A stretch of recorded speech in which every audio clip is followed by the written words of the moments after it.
নমস্কার বন্ধুরা, আমি অন্বেষার রান্নাঘরে সকলকে ওয়েলকাম। আমার চ্যানেলে নতুন হয়ে থাকলে প্লিজ চ্যানেলটি সাবস্ক্রাইব করে ভিডিওতে একটি লাইক করে দেবেন। তো চলুন রেসিপিতে যাওয়া যাক। আজকে আমি তোমাদের সাথে শেয়ার করব এগ চাউমিন। তো এগ চাউমিন বানানোর জন্য সবার প্রথমে আমি দুটো ডিম কড়াইতে দিয়ে ডিমের ভুজিয়া বানিয়ে নিচ্ছি। তো খুব ভালো করে ডিমটা ভাজা হয়ে গেলে আমি একটা জায়গায় তুলে রাখবো। এরপর ওই কড়াইতেই বেশ কিছুটা সাদা তেল দিয়ে আমি পেঁয়াজগুলো দিয়ে দিলাম আর দিয়ে দিলাম কয়েকটা কাঁচা লঙ্কা। আমি আমার পছন্দ মতো ভেজিটেবল ইউজ করেছি, তোমরা তোমাদের পছন্দ মতো সবজি ব্যবহার করতে পারো।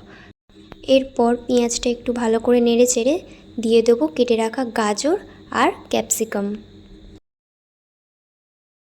এগ চাউমিনটা যেহেতু আমি দোকানের মতো বানাচ্ছি, তাই দোকানে যা যা সবজি ব্যবহার করে আমি এখানে সেগুলোই ইউজ করেছি। সবজিটা ভাজা হয়ে আসলে আমি এখানে দেবো বাঁধাকপিটা আগে থেকেই সেদ্ধ করে জলটা ফেলে দিয়েছিলাম। সেই ভাপিয়ে রাখা বাঁধাকপিটা এখানে আমি দিয়ে দিলাম। আর অন্যদিকে ডিমটা একটা জায়গায় ভেজে তুলে রেখেছি, সেটাই দেখালাম। বাঁধাকপি দিয়ে সব সবজি আমি খুব ভালো করে ভেজে নিচ্ছি। বেশ কিছুক্ষণ নাড়াচাড়া করার পর আমি এখানে দিয়ে দেবো পরিমাণ মতো লবণ দিয়ে খুব ভালো করে আমি সবজির সাথে মিশিয়ে নিচ্ছি। আর লবণটা দেওয়ার ফলে সবজিগুলো খুব তাড়াতাড়ি নরমও হয়ে যাবে।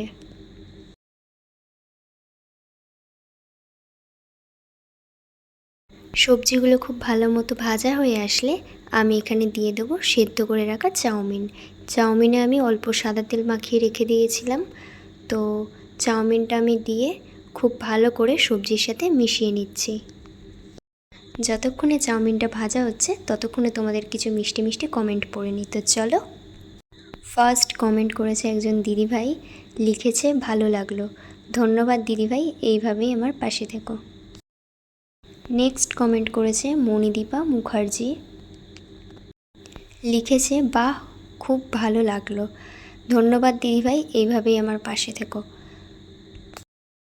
আমার এই ভিডিওটা কে কোথা থেকে দেখছো অবশ্যই কমেন্ট করে জানিও। তো নেক্সট ভিডিওতে আমি তাদের নামগুলো নেব। তোমাদের সাথে কথা বলতে বলতে কিন্তু আমার চাউমিনটা অনেকটাই হয়ে এসছে। আমি এখানে ডিমের ভুজিয়াটা দিয়ে খুব ভালো করে আর একটু ভেজে তারপর আমি এখানে দিয়ে দিলাম সোয়া সসটা দিয়ে খুব ভালো করে চাউমিনটা ভেজে নিচ্ছি। এই সসটা দিলে আলাদাই একটা কিন্তু কালার চলে আসে চাউমিনে।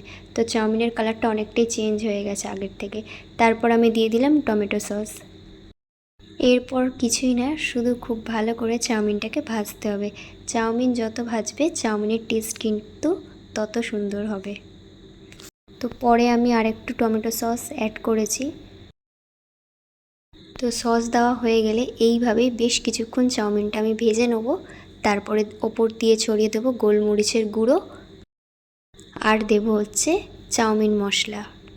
চাউমিনটা পুরোপুরি রেডি। এটা হচ্ছে তার ফাইনাল লুক। কেমন লাগলো অবশ্যই কমেন্ট করে জানিও। ভালো লাগলে ভিডিওতে একটি লাইক করে চ্যানেলটি সাবস্ক্রাইব করে দিও। তো আজকের মতো এই পর্যন্তই, দেখা হচ্ছে নতুন কোনো ভিডিওতে। ততক্ষণ ভালো থাকুন, সুস্থ থাকুন, টাটা।